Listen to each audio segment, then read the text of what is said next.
ఈరోజు press meet పెట్టడానికి కారణం 3 రోజుల ముందు గౌరవ మాజీ మంత్రివర్యులు అమర్నాథ్ రెడ్డి గారు జౌన్పల్లి పంచాయతీలో రచ్చ మీద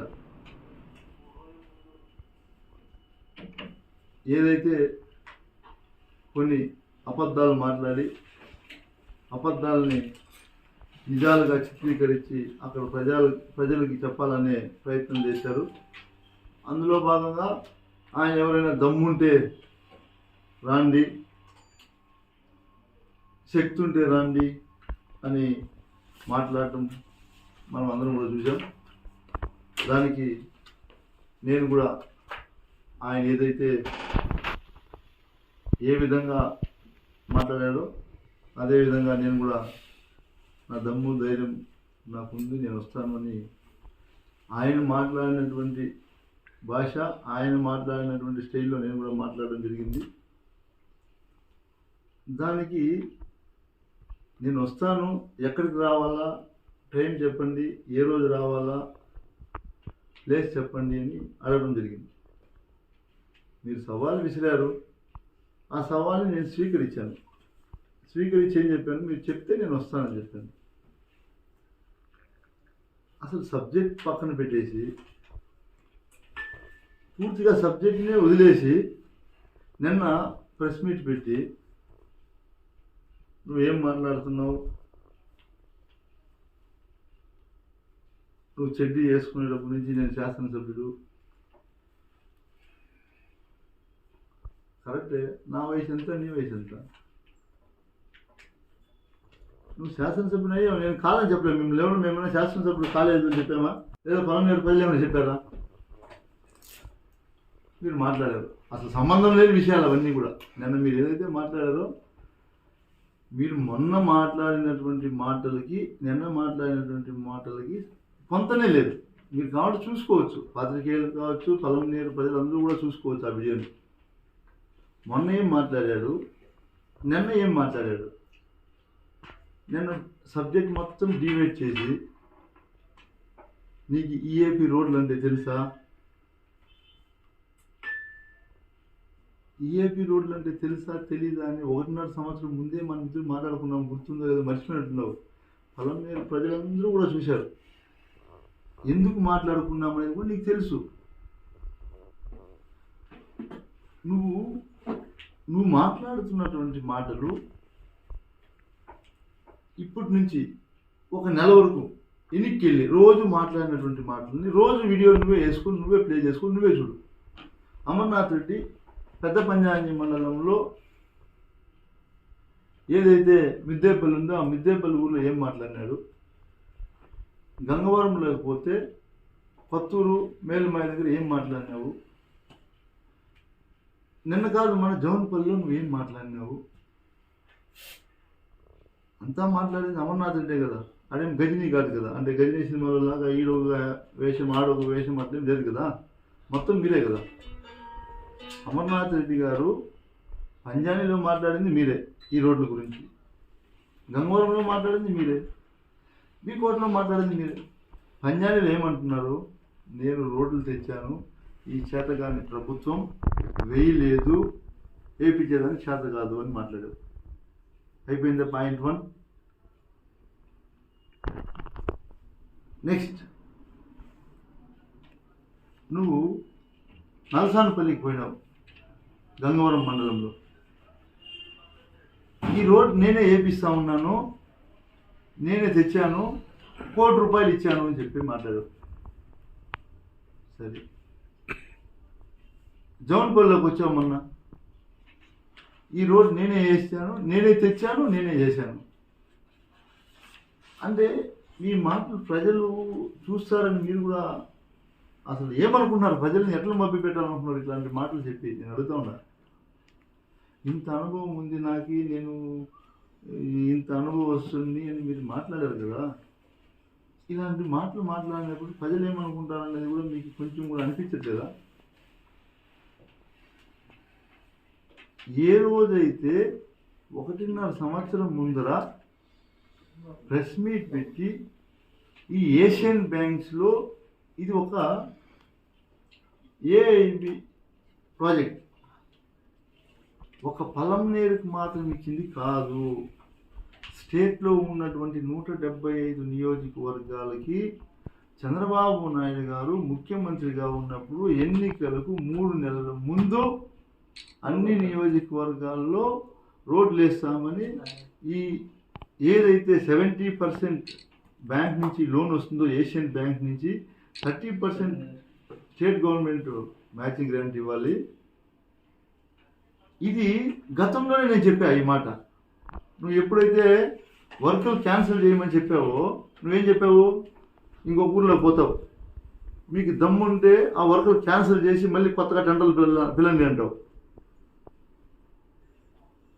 అంటే నువ్వే ఒకే నాలుక ఒకే మనిషి ఈ ఊసిరివల్లిలాగా కళ్ళలు తిరుగుతుందని చెప్తారు కదా, అట్లా మీరు మార్చి మాట్లాడితే ఎంతవరకు కరెక్ట్ అని నేను అడుగుతూ ఉన్నా. దీని గురించే కదా మనం ఈ 1.5 సంవత్సరం నుంచి గొడవ పడుతున్నాం. నిన్న కూడా మళ్ళీ ప్రెస్ మీట్లో ఈ ప్రభుత్వం డబ్బులు ఇవ్వలేదు అంటున్నాను. నేను ఈ ఈఏపీ రోడ్ల గురించి నేను ఒకటే చెప్తున్నా, నేను ఏ రోజు మేము శాంక్షన్ చేశామని చెప్పలేదు. ఈ రోజు వరకు కూడా నా దగ్గర రికార్డ్స్ ఉన్నాయి, మీకు కావాలంటే ఇస్తా. గత ప్రభుత్వంలో ఎన్నికలకు 2 నెలల ముందు శాంక్షన్ అయింది, టెండర్ పిలిచారు, నీ బినామీలే వేశారని నెత్తి నోరు కొట్టుకుంటానే ఉన్నా నేను ఫస్ట్ నుంచి. అన్ని మీడియాల్లో వచ్చింది. నువ్వు నీ బినామీల చేత వేయించావు, నీ పుణ్యమా అని రోడ్లు చేయకముందే ఎలక్షన్ వస్తుంది, నువ్వు ఓడిపోతావు అని తెలిసి గ్రహించి ముందే శిలాఫలకాలు వేసేసి రోడ్లన్నీ గోకేసినావు. అది కూడా నీ పుణ్యమే, మేమేం మాట్లాడలేదు.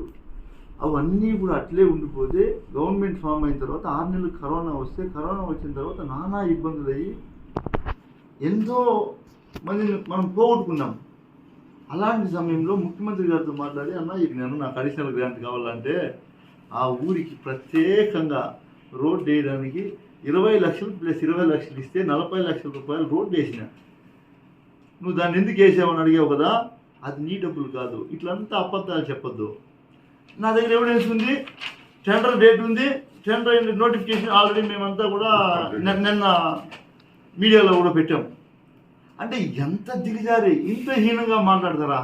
మరి ఇంత ఇడిచిపోతే ఎట్లా? దానికి ఒక అద్దుపోతు వద్దా? ఇంత ఇడిచిపోతే ఎట్లా? ఏమన్నా కొంచెమన్నా జనాలు ఎంత ఉన్నారని చెప్పి ఇడిచిపోయి ఏమంటే చెప్పేసి అవుతుందా? ఇది కూడా నేను ఛాలెంజ్ చేస్తూ ఉన్నా.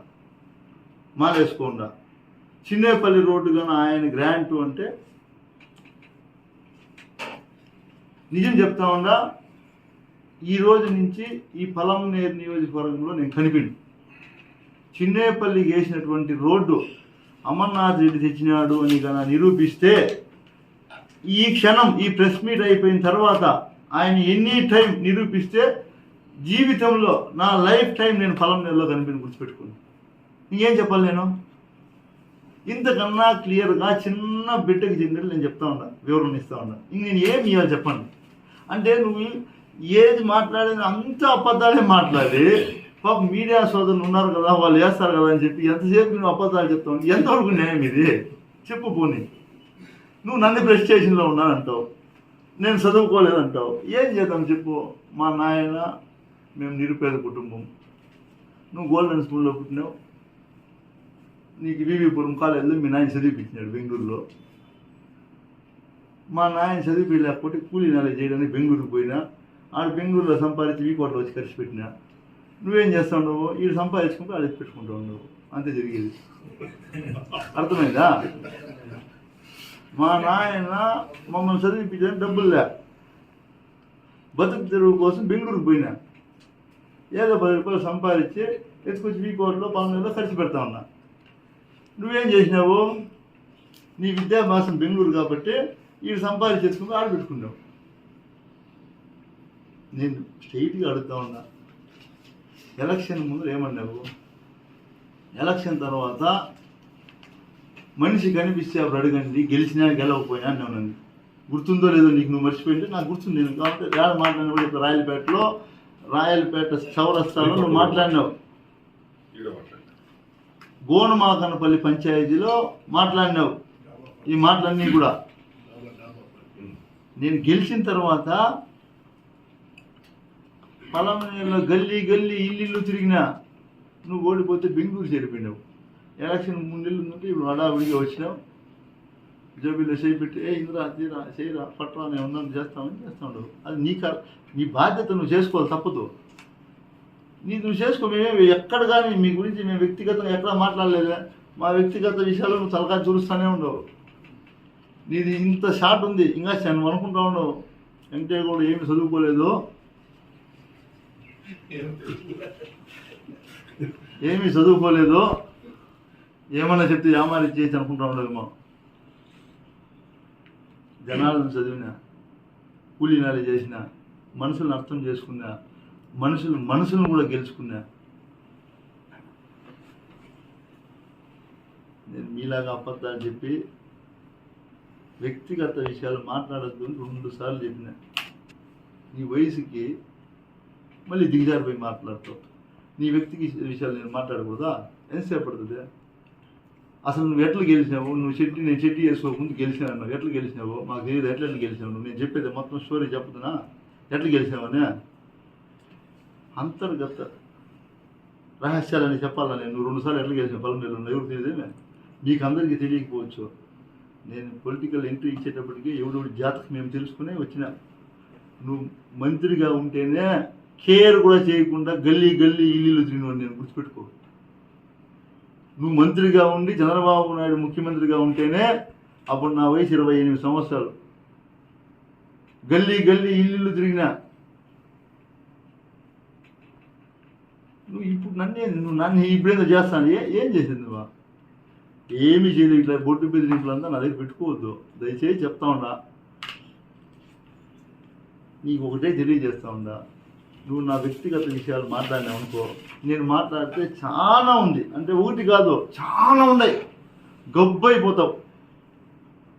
నేను ఈ వ్యక్తిగత విషయాల్లోకి రాలే. వస్తే మాత్రమో ఇప్పుడు నువ్వేం చేస్తా ఉన్నావు, ప్రిపరేషన్ యాడ్ నుంచి జరుగుతాను కూడా నేను చెప్తా. ఇప్పుడు నెక్స్ట్ నువ్వు ఎలక్షన్కి ఏమేమి చేస్తావు కూడా నేను చెప్పమంటే ఇప్పుడు చెప్తా. అది నువ్వు అనుకున్నంత ఈజీ కాదు. కాకుంటే మేము ఎవరితో కూడా నీలాగా అహంభావాన్ని చూపిము. అందరితో కలిసిమెలిసి వెళ్ళే మనస్తత్వం చిన్నప్పటి నుంచి మేము పెరిగిన వాతావరణం అట్లది. మీరు పెరిగిన వాతావరణం అట్లది కాబట్టి నువ్వు అన్న పెద్దోడు, వయసులో పెద్దోడు, పర్వాలేదు, ఏమనుకోను. ఇంకొకసారి ప్రయత్నించదు అలాంటివన్నీ మాట్లాడేది దయచేసి చెప్తా ఉందా. ఇది ఇట్లా పెడితే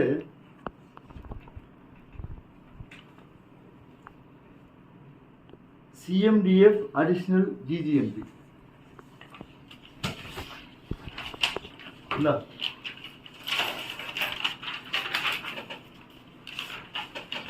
ఆ పెద్ద మనిషి మాట్లాడినాడు కదా, చేసినటువంటి ఘనకార్యాలు ఏమి అంటే ఇరిగేషన్, వాటర్ రిసోర్స్ డిపార్ట్మెంట్లో ఇరిగేషన్ వర్క్స్ ఏదైతే ఉన్నాయో చెరువు కట్టల పనులు, ఇది చాలా ఇంపార్టెంట్. 137 కోట్లు వర్క్ చేస్తే సిమెంట్ రోడ్లు వేస్తే ఊర్లకి రోడ్లు వస్తాయి. కాంట్రాక్టర్కి మహా అంటే ఒక 10% మిగులుతుంది, అంతకన్నా పెద్దగా మిగులుదు. లేదా బాగా కష్టపడి చేసుకుంటే ఒక 15% మిగులుతుంది. కాబట్టి దాన్ని చేయలే.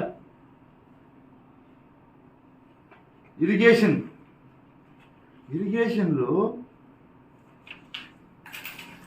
ఇది ప్రజలందరూ గమనించాల. మీ ఊర్లలో చెరువు కట్టకాడ JCBలు పెట్టి 4 ట్రాక్టర్లు పెట్టి పొద్దున్న నుంచి సాయంత్రం దాకా మొన్ను తోలి ఒక్కొక్క చెరువుకి నామినేటెడ్ కింద, టెండర్ లేకుండా నామినేటెడ్ కింద 10 లక్షల పైన అయితే నామినేటెడ్ రాదని చెప్పి 9,90,000, 9,80,000, 9 లక్షలు, 9.5 లక్ష, 9,60,000 ఇట్లా రకరకాలుగా పెట్టి ఒక్కొక్క చెరువుకి దాదాపుగా 9,90,000 దాకా డ్రా చేసి 53 కోట్ల రూపాయలను మీరు డ్రా చేసినటువంటి ఘనత మీది, గుర్తుపెట్టుకోండి. ఆధారాలు ఇస్తా. అంటే నువ్వు చెరువు కట్టలు చేసిన రోడ్డు ఎందుకు చేయలేదు నేను అడుగుతా ఉంటా. చెరువు కట్ట 30,40,000 రూపాయలు ఖర్చు పెట్టి 9.5 లక్షల బిల్లు వస్తుంది. 50,000 ఖర్చుతో 9 లక్షలు మిగులుతుంది. ఈ 53 కోట్లు వర్కులు చేసుకొని డబ్బులు కొట్టుకున్నారు, దన్నుకున్నారు, ఓకే. అదేవిధంగా రోడ్లు కూడా వేసినారు కదా. ఇది చేసినటువంటి పని నువ్వు దాన్ని ఎందుకు చేయలేదు, దాని మీద ఎందుకు చదవలేదు? నువ్వు ఇరిగేషన్లో ప్యూర్లీ చెరువు కట్టలు రిపేర్లు ఇవన్నీ, ఎక్కడ కూడా వేరే వర్క్ లేదు. ఈ 53 కోట్ల రూపాయలని మొత్తం డ్రా చేసి కాజేశారు. నువ్వు చేసిన పని ఇది పక్కన పెడితే మేమేం చేశాను అంటున్నావు కదా. మేము ఏం చేశామో ఇప్పుడు చెప్తా, మీరు క్లియర్గా అయినండి. నీ ఈఏపీ రోడ్లు 137 కోట్లు జీవో వర్కులు జరిగినాయి, ఇబ్బందులు పెట్టావు. ఆ భగవంతుడు నేనే కానీ నిజంగా ఈఏపీ రోడ్లకు అడ్డుపడి, నిజంగా చెప్తాను, నేను మాలేసుకొని నేను ఆ ఈఏపీ రోడ్లకు ఏమన్నా నేను అడ్డుపడి,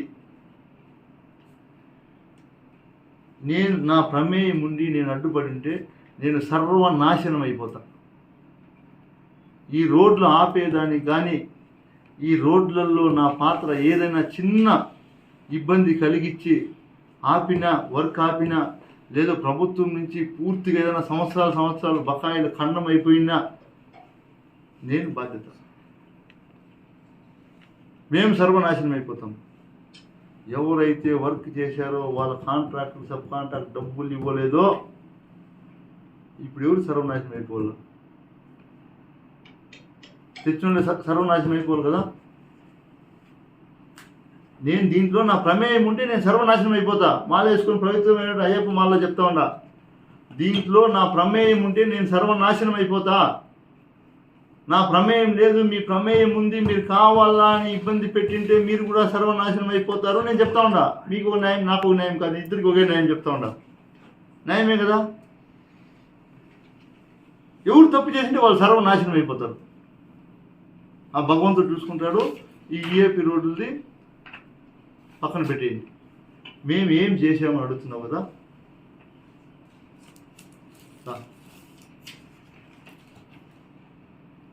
మీరు 10 సంవత్సరాలు ఈ నియోజకవర్గానికి ఎమ్మెల్యే ప్లస్ ఒకసారి మంత్రి కదా. ఇప్పటికి 5-6 ప్రెస్ మీట్లో చెప్పినా, ఈరోజు మళ్ళీ చెప్తా ఉందా, నువ్వు 10 సంవత్సరాల్లో ఇంక్లూడింగ్ మంత్రిగా ఉన్నప్పుడు కలిపి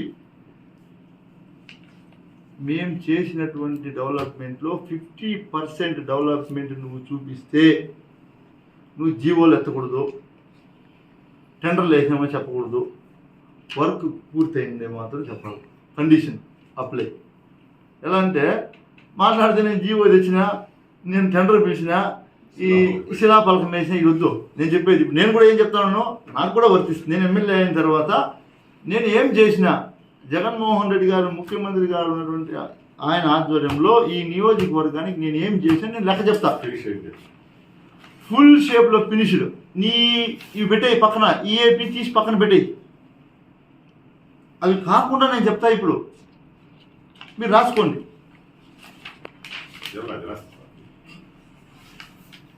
మీరందరూ గమనించండి. గడప గడపకు మన ప్రభుత్వం అనే కార్యక్రమంలో 104 సచివాలయాలు ఉంటే 104 సచివాలయాల్లోన సచివాలయానికి 20 లక్షలు చొప్పున దాదాపు 20,80,00,000 రూపాయలు గౌరవ ముఖ్యమంత్రి గారు ఇచ్చారు. గ్రౌండ్ అయ్యాయి. మీరు కావాలంటే నీకు కంప్లీటెడ్ అయ్యి నీకు ఆధారాలు ఇస్తా. అయిపోయిందా? మరీ ముఖ్యమైనటువంటి ఈ నియోజకవర్గంలో ఉన్నటువంటి సమస్య ఒకటి, బైరెడ్డిపల్లి నుంచి అప్ టు 4 రోడ్ల మీద మాడి దాకా రోడ్డు ఎట్లుండింది మన ప్రభుత్వం రాకముందు? ఎన్ని యాక్సిడెంట్లు జరిగాయి, ఎంతమందికి ఇబ్బంది, ఎంతమంది ప్రాణాలు పోగొట్టుకున్నారు? అంటే నువ్వు మంత్రిగా ఉన్నప్పుడు నీకు కనిపించలేదా? మాట్లాడితే నేను టెండర్ వేసినా, ఎన్ని రోజులు చేసాం మేము? 3 నెలలు రోడ్ వేసాం. 3 monthsలో రోడ్ వేసాం. మీరు డేట్ చూసుకోండి. టెండర్ అయిన డేటు, రోడ్డు ఫినిష్ అయిన డేటు 3 నెలలు వేసినాం. నువ్వు మంత్రిగా ఉన్నావు కదా 2.5 సంవత్సరం. చేయకూడదా? చేయాలంటే 20 కోట్ల రూపాయల రోడ్డు, ఒకే రోడ్డు గుర్తుపెట్టుకోండి, 20 కోట్ల రూపాయలు. అదేవిధంగా సిఎండిఎఫ్, జీజీఎంకి అడిషనల్ శాంక్షన్స్ ఇంకా ఒకటి, నిన్న మాట్లాడుతా పొరపాటున గౌరవ మాజీ మంత్రి గారు నన్ను ప్రెస్టేషన్లో ఉండి మాట్లాడారన్నారు. ఆయన ప్రెస్టేషన్లో ఉన్నట్టున్నారు. దానికి వివరణ ఏమి అంటే, ముద్దేపల్లి రోడ్డు వేయలేదు, చిన్నేపల్లి రోడ్డు వేసినావు అన్నాడు. చిన్నేపల్లి నాయన, నేను కష్టపడి గడప గడప తిరిగితే గౌరవ ముఖ్యమంత్రి గారికి చెప్పి, అన్న నేను 2 సార్లు తిరిగినాను, నాకు అడిషనల్ గ్రాంట్ కావాలంటే ఆ ఊరికి ప్రత్యేకంగా రోడ్డు వేయడానికి Bhadrachalam Chinnepalli. Number 19 GGMP grant collector sanction ఎప్పుడు ఇచ్చాడో ఇది కలెక్టర్ శాంక్షన్ 29/8/2023.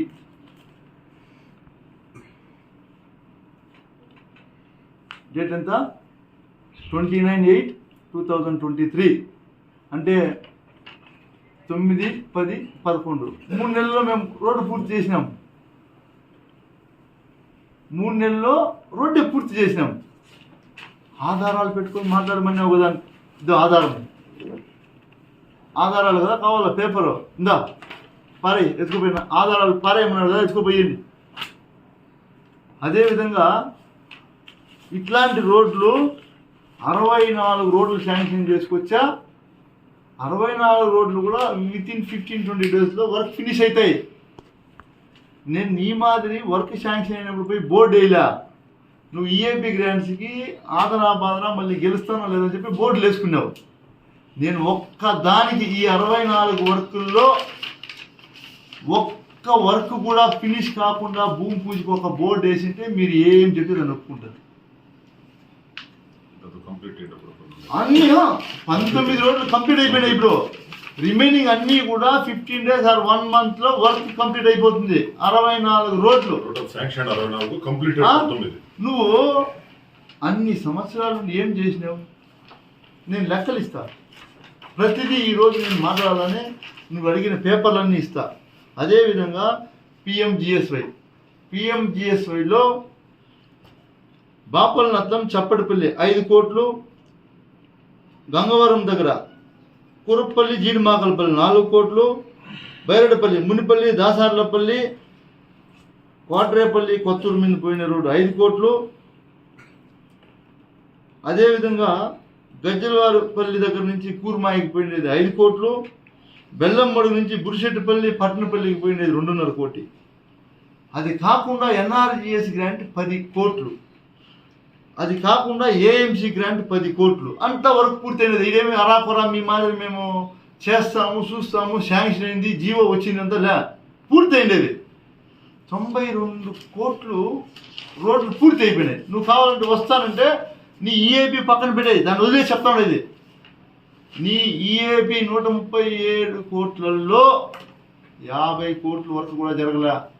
ఆ పుణ్యం నీదే, ఆ పాపం నీదే. అంతా మూట కట్టుకుంటావు.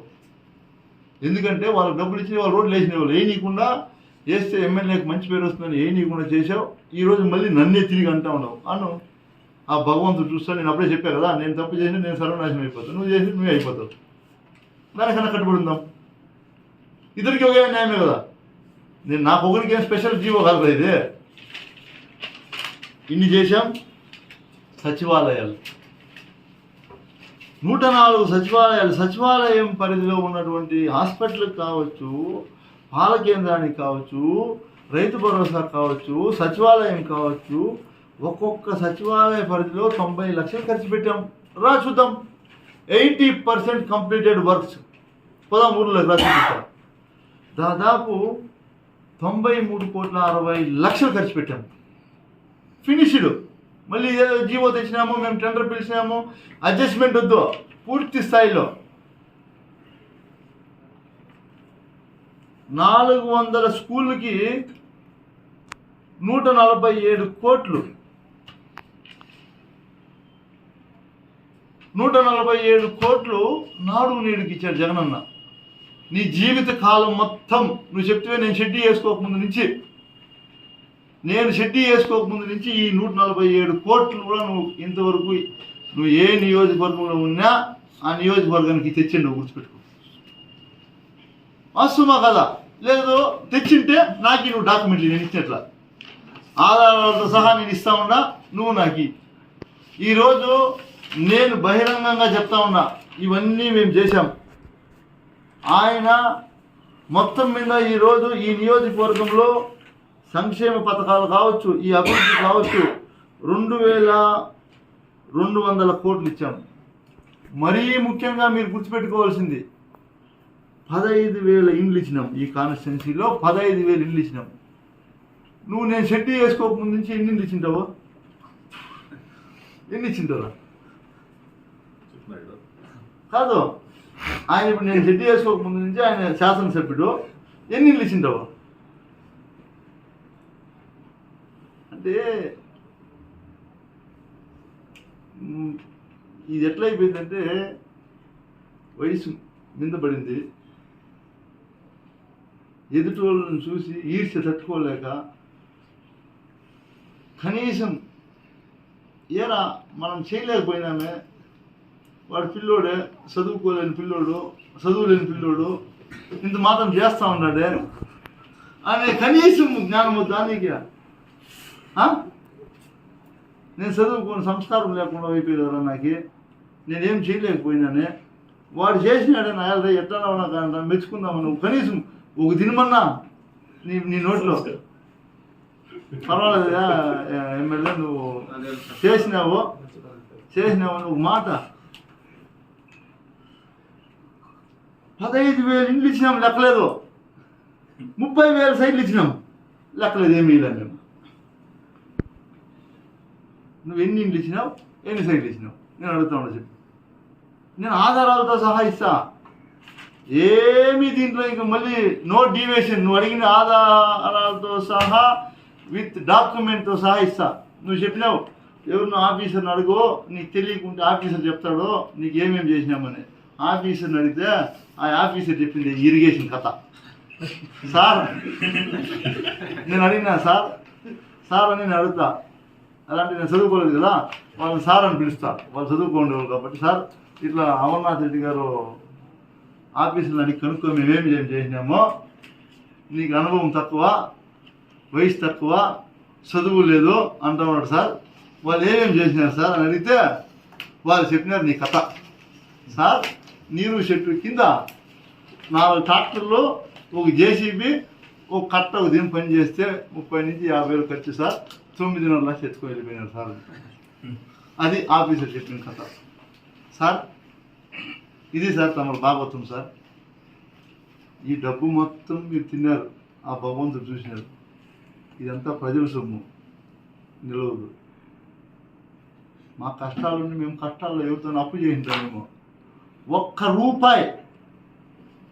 ఒకే ఒక్క రూపాయి ఎమ్మెల్యే లంచం తీసుకున్నాడని కానీ, ఏదైనా పనికి పోతే డబ్బులు అడిగి డబ్బులు ఇస్తే పని చేస్తాడు అని అన్నాడని గానా నువ్వు గానా నిరూపించగలిగితే నువ్వు చెప్పింది నేను చేస్తా.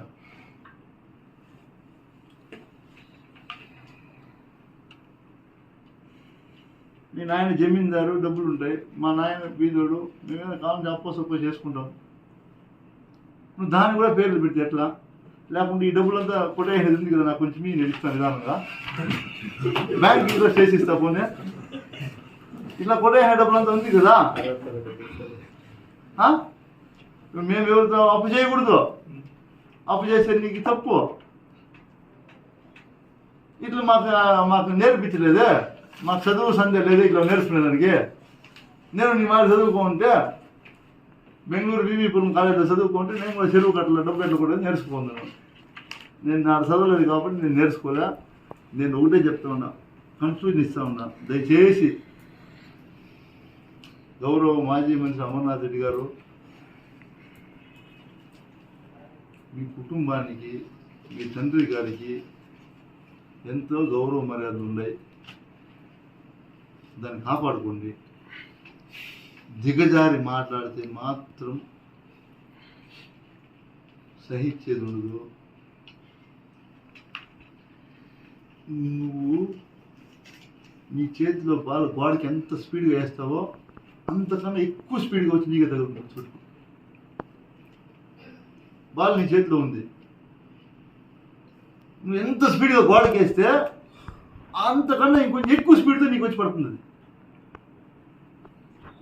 ఇంతే. ఇప్పటికే నీకు చదువుకున్నావు కాబట్టి నేను చదువుకోలేదు, కానీ నువ్వు చదువుకోవడం అర్థమైంది ఇప్పటికే నీకు.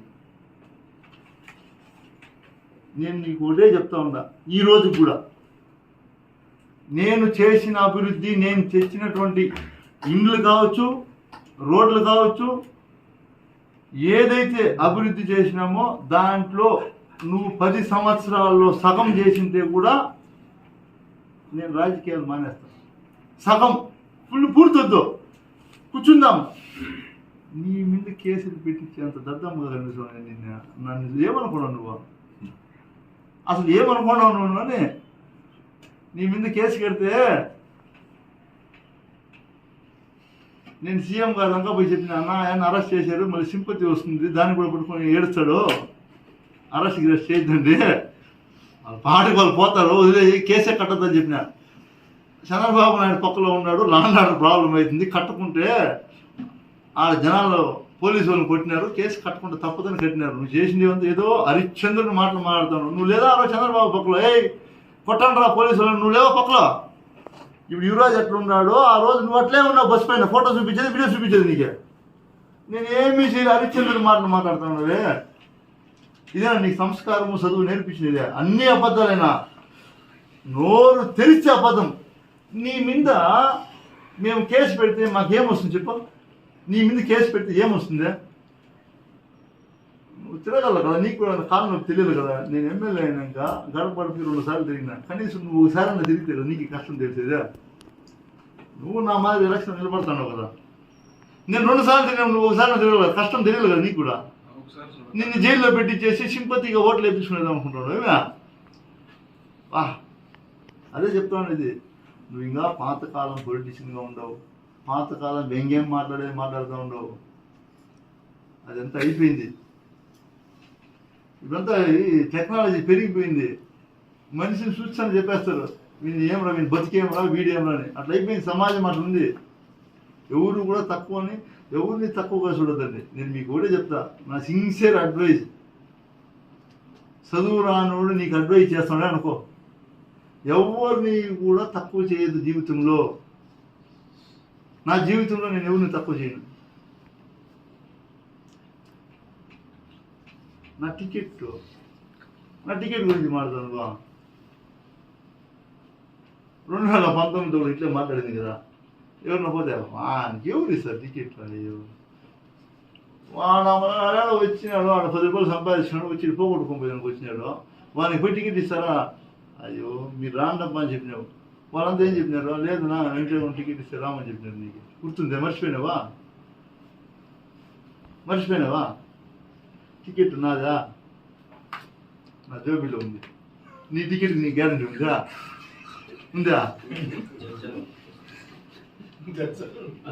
నాకు ఇంకా ఈసారి టికెట్ నీకుంటే నేను చెప్తాను కదా, నువ్వు చెప్తాను కదా, నువ్వు యాడికి రమ్మంటే ఆడికి వస్తా, నీ కాళ్ళ కింద నేను దూరుతా. ఇంకేం చెప్పాలా నీకు? ఎంత దిగారు మాట. నీకు టికెట్ గ్యారెంటీ ఉందా? నీకు గ్యారెంటీ ఉందా? ఫోన్ చెప్పు. ఫోన్ ఇప్పుడు నీకు టికెట్ పూనూరు పొమ్మంటా ఉన్నారు, నువ్వు దానికి భయపడి ఇంటికి పోకుండా వీకోట్లో తిరుగుతూ ఉండవు. అది మాకు తెలియదు అనుకోండి, అన్నీ తెలుసు మాకి. అది పెద్ద ఆయన దెబ్బకు తట్టుకోలేమని చెప్పి నువ్వు పలానా ఇంటికి కూడా పోకుండా వీకోట్లో తిరుగుతూ ఉండవు. ఇట్లంతా మాట్లాడితే ఎట్లా నువ్వు అమరన్నా? కరెక్టేనా నీకు ఇదే? నా టికెట్ గురించి కూడా నువ్వే మాట్లాడు. అన్నీ అంటే ప్రతిపక్షం మీదే, అధికార పక్షం మీదే, అంతా టికెట్లు, మా టికెట్ కూడా నీ కంట్రోలేనా? ఎందుకు అంత తొందర? ఎందుకు నా 10 రోజులు నా అమరన్నా? 10 రోజులే, 10 రోజుల్లో గౌరవ ముఖ్యమంత్రి గారు అనౌన్స్ చేస్తారు, లేదా పెద్ద ఆయన అనౌన్స్ చేస్తారు. వెయిట్ చేయి, ఎందుకు అంత బాధపడతావు?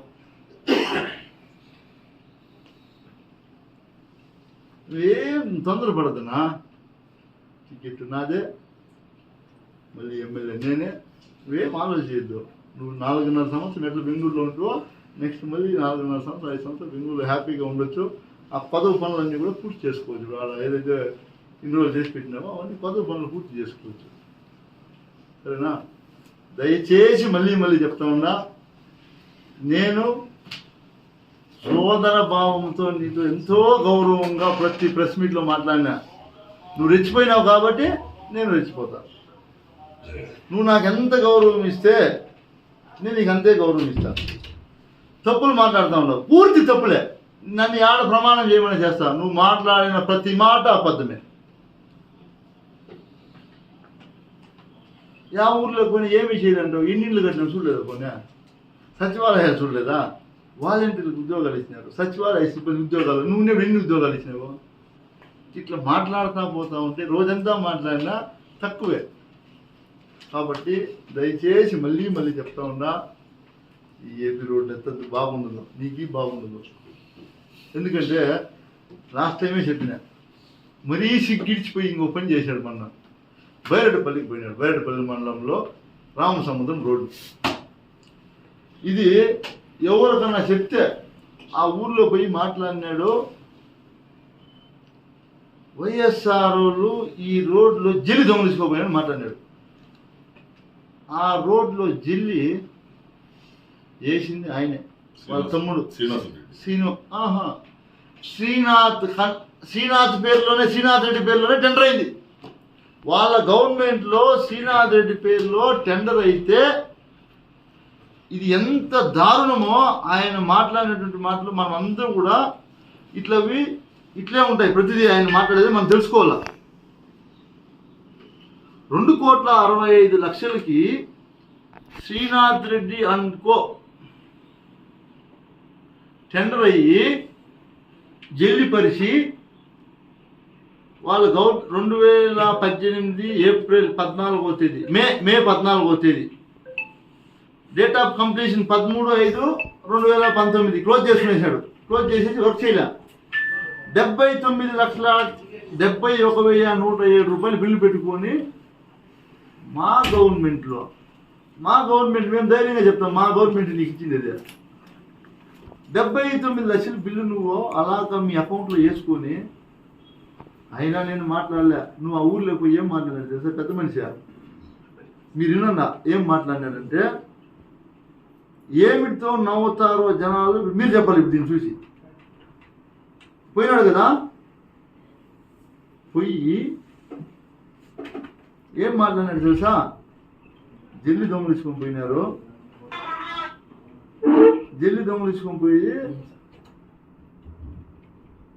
ఈ ప్రభుత్వము వేయలేదు కాబట్టి కరెంటు పట్టుకొని చచ్చిపోవాలంట. బిల్లు తీసుకోవాలి, నువ్వు చచ్చిపోవాలా, మేము చచ్చిపోవాలా? బిల్లు నువ్వు తీసుకున్నావు, నువ్వు సాయిలా, మేము సాయిలా?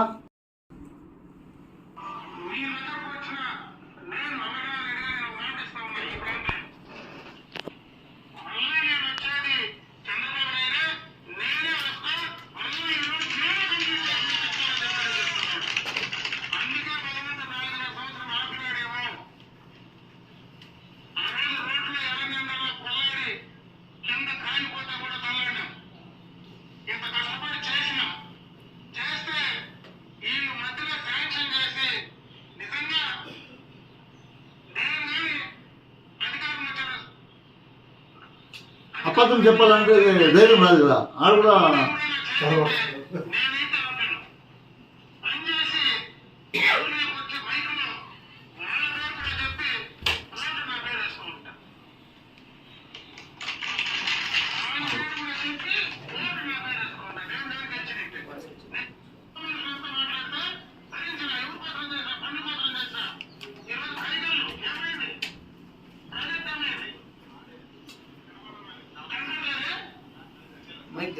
వాయిస్ వచ్చింది.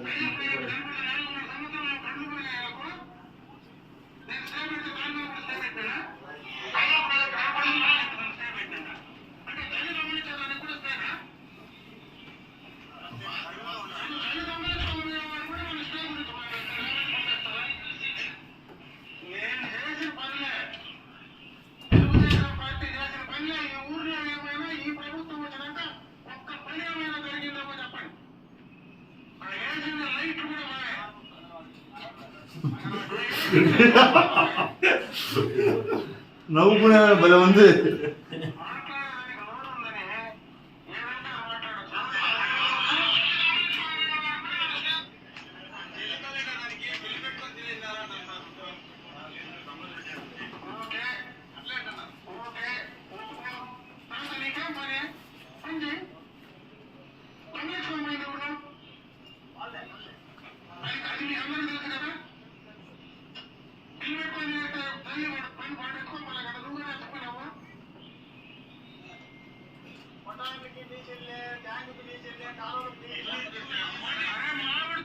గుర్తుపెట్టుకో. బిల్లు పెట్టుకున్నాడంట ఆయన ఒప్పుకుంటాడు. బిల్లు పెట్టుకుని నీకేం రోడ్డు చేయంట అంటే బిల్లు ఆయన తీసుకొని ఊరోళ్ళు రోడ్డు చేస్తారా?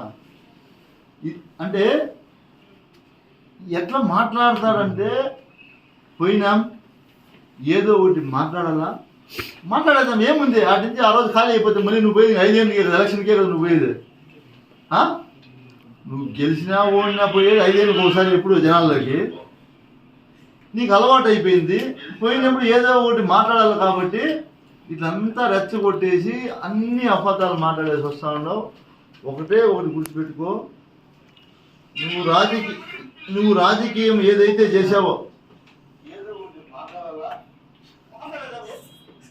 రాజకీయం ఇన్ని రోజులు ఏం చేసావో అన్నీ కూడా గతంలో ఏదో మీ నాన్నగారి పేరు చెప్పుకొని ఆ పుంగునూరులో ఒకసారి గెలిచినచ్చు, ఒకసారి సీతారెడ్డి మీద ఓడిపోయినావు.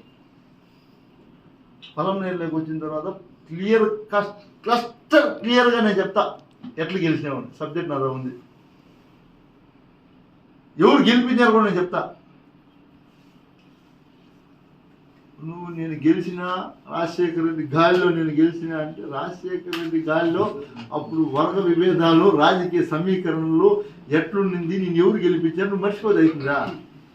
అవన్నీ మాకేం తెలీదా అంటే చదువు లేదు మీరు అనుకుని నాకు ఏమి తెలియదు అనుకుంటే ఎట్లా అవునన్నా? తప్పు కదా నన్ను అట్లంతా మాట్లాడద్దున్నా. దయచేసి నా చెప్తా ఉన్నాన్నా, నేను చాలా గౌరవిస్తాను నన్ను, వయసులో పెద్దోడు. దయచేసి నువ్వు ఏదైతే ఈ రోజు నుంచి నేను చెప్తా ఉండా, నువ్వు ఆడ మాట్లాడితే ఆడికే వచ్చి అడ్డుకుంటాం మేము. ఇంక వేరే మాకు ప్రత్యామ్నాయం లేదు నీ దగ్గర. మాకు నువ్వు మాట్లాడినప్పుడంతా మేము పాపం ప్రెస్ వాళ్ళని పిలిచేది, మేము మళ్ళీ గంట సేపు ఎవరిని ఇచ్చేది వద్దు. నువ్వు ఆడ మాట్లాడుతుంటే ఆడికే వచ్చేస్తా. అంటే నీ మీద కేసులకి ఎవరు కట్టరు, నువ్వేం భయపడద్దు. నేనుండేందుకు నీ మీద ఒక కేసు కూడా కట్టి నేనుండేందుకు ఒక కేసు కూడా కట్టదు నీకు, నువ్వేం భయపడద్దు. ఈసారి మాత్రం తప్పు మాట్లాడితే నువ్వు ఆడ మాట్లాడితే ఆడికి వచ్చేస్తా. నిజంగా మాట్లాడు, నిజం మాట్లాడు. జగనన్న వచ్చిన తర్వాత మీ ఊరికి ఇన్ని వచ్చినాడు, మంచి పని చేసినాడు, లేదో ఈసారి మాకు ఓటేయండా ఇంతంతా నా ఎంత ఇల్లు ఇస్తామో చెప్పు, ఒప్పుకుంటా. అమ్మఒడి మీకు వచ్చిందమ్మా 15,000 ఇచ్చినాడా, మేము 30,000 ఇస్తాము అని చెప్పు, ఒప్పుకుంటా. అవన్నీ వదిలేసి అబద్ధాలు మాట్లాడితే మాత్రము స్ట్రైట్గా చెప్తా ఉండా. నువ్వు ఏడ మాట్లాడదంటే అక్కడికి వచ్చేస్తా. తర్వాత నీ ఇష్టం ఏమైతే అది. నేనైతే ఇంకా దీన్ని మీరు ఫుల్ స్టాప్ పెట్టలేదంటే తర్వాత మీరే ఏమైతే అది. ధన్యవాదాలు.